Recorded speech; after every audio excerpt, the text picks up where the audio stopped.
Hi hello എല്ലാവർക്കും സുഖമാണല്ലോ അല്ലേ. ഇന്ന് നമ്മൾ പക്കാവടയാണ് ഉണ്ടാക്കുന്നത്. അതിന് 2 ഗ്ലാസ് കടലമാവും അതേ ഗ്ലാസ്സിന് തന്നെ 3/4 ഗ്ലാസ് അരിപ്പൊടിയാട്ടോ എടുക്കുന്നത്. ഇടിയപ്പമൊക്കെ ഉണ്ടാക്കുന്ന പൊടിയെ. പിന്നെ ആവശ്യത്തിന് കാശ്മീരി ചില്ലി, എരിവിൻ്റെ ആവശ്യത്തിന് ടേസ്റ്റ് വരുന്നത്ര രീതിക്ക് കായം, ഉപ്പ്, ഇത്രയും സാധനങ്ങൾ പച്ചവെള്ളം ഉപയോഗിച്ച് നമ്മൾ കൈ കൊണ്ട് തന്നെ നല്ലപോലെ മിക്സ് ചെയ്തെടുക്കുവേ. കുറച്ച് വെള്ളം ഉപയോഗിക്കാവുള്ളൂ കേട്ടോ, ഒത്തിരി അളിഞ്ഞു പോകാത്ത പോലെ എടുക്കണേ. എന്നിട്ട് ഇടിയപ്പമൊക്കെ ഉണ്ടാക്കുന്ന സേവനാഴിക്കകത്ത് ഉണ്ടാക്കുന്നത് നീളമുള്ള ആ വരയുള്ള ആ ചില്ല ഇടുന്നത്.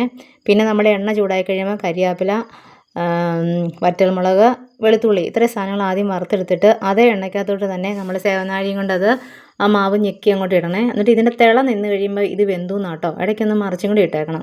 ഒരു വശത്തെ തിള നിന്ന് കഴിയുമ്പം ഇപ്പുറത്തോട്ട് മറിച്ചിടണം. പിന്നെ എല്ലാം കൂടി ഒരുമിച്ചിട്ടേച്ച് ഒരിച്ചിരി കാശ്മീരി ചില്ലിയും ഇച്ചിരി ഉപ്പും കൂടി ഇട്ട് നമ്മൾ വറുത്ത് വെച്ച ചേരുവ എല്ലാം കൂടെ ഇട്ട് കുലുക്കി എടുത്തു കഴിഞ്ഞാൽ പക്കാവട റെഡിയായേ. അപ്പോൾ എല്ലാവരും ലൈക്കും ഷെയറും സബ്സ്ക്രൈബും ഒക്കെ ചെയ്ത് കമൻറ്റൊക്കെ ചെയ്ത് സപ്പോർട്ട് ചെയ്യണേ.